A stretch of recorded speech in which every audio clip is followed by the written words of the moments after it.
శవమై నిన్న మనకి బయటపడడం జరిగింది. దాని గురించి మొత్తం నిన్నటి నుంచి మొత్తం జిల్లా యంత్రాంగం తర్వాత రాష్ట్ర యంత్రాంగం అంతా కూడా ఛేదించే పనిలో నిమగ్నమై ఉన్నారు.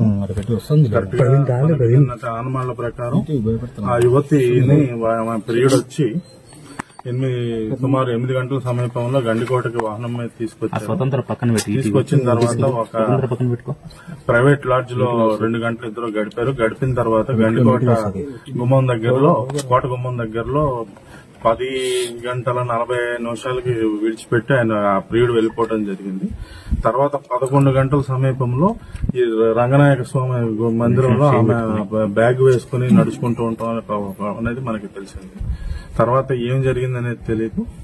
నిన్న ప్రొద్దుట ఆమె శవమై మనకి ఇక్కడ ఈ రంగనాథ స్వామి ఆలయం వెనక భాగంలో ఆమె శవం పడి ఉండటం, ఆమె ఏమంటారు టాప్ పైన వేసుకున్న వస్త్రాలు ఒలిచి వేసి ఉండటం అన్ని చూసాం. చాలా దిగ్భ్రాంతి కలిగించింది. దీని మీద మనం అన్ని కోణాల్లోనూ ప్రస్తుతం అన్ని కోణాల్లోనూ దర్యాప్తు చేస్తున్నాం. దీనికి సంబంధించి మనకి కీలకమైన క్లూలు ఈ రోజు ఉదయం మనకు లభించడం జరిగింది. ఇంతవరకు మనం అంటే ప్రామాణికంగా మనం చెప్పగలిగింది ఏంటంటే ఆమె హత్య చేయట్లో ఆమె యొక్క ప్రియుడు పాత్ర అనేది ఏమాత్రం లేదు. అది మనం రూల్ అవుట్ చేసాం. ఎవరు చేశారనే దాని మీద అయితే మనం ఖచ్చితమైన క్లూస్ అయితే మనకి ఈ రోజు ఉదయం లభించడం జరిగింది. ఉదయం కూడా కాదు, మేము ఇక్కడికి వచ్చే సమయంలోనే మాకు లభించాయి. అదేమిటనేది పూర్తిగా ఛేదించిన తర్వాత నాకు రేపు నేను సీఎం ప్రోగ్రాం ఉండటం వల్ల నేను నేను కర్నూలు నంద్యాల వెళ్లాల్సి ఉంది.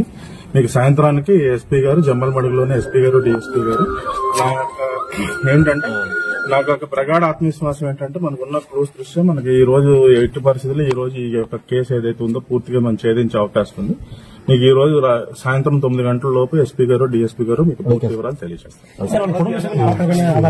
ఇప్పుడు ప్రస్తుతానికి మనం ఏమీ చెప్పలేమండి. మనకైతే కీలకమైన ఆమె పైన ఎటువంటి లైంగిక దాడి అయితే జరగలేదు. ఆమె అయితే శవమై పడి ఉన్నారు. పైన వస్త్రాలు తొలగించున్నాయి. ఏమిటనేది మనం ఒక క్లూ అయితే దొరికింది. నిన్నటి నుంచి అనుమానం ఉండింది. వాళ్ళ మనకు ఈ రోజు పొద్దున్న ఉదయం 11-12 టైం ఎంత ఈ రోజు అయితే ఉదయం అరౌండ్ సుమారు 10 గంటల సమయంలో కీలకమైన ఆధారాలు మనకు లభించాయి. సాయంత్రానికి మేము మా ఎస్పీ గారు డిఎస్పీ గారు పూర్తి వివరాలు మీకు తెలియజేస్తాం. కుటుంబ సభ్యులు ఇక్కడికి వచ్చారు. లోకేష్ వెళ్ళిన తర్వాత అది వచ్చారు. ఆయన వాళ్ళ పెద్దనాన్న కొడుకు అయితే రావడం జరిగింది. వచ్చి వెంటనే 20 నిమిషాల్లో వెళ్ళిపోయాడు. సో మనకు ప్రస్తుతానికి ఏమిటనేది పూర్తి తెలీదు. మనకైతే కొన్ని సర్టన్ క్లూస్ అయితే దొరికి అది మీకు సాయంత్రం 9 లోపు మీకు ఎస్పీ గారు ఖచ్చితంగా మీకు చేస్తారు.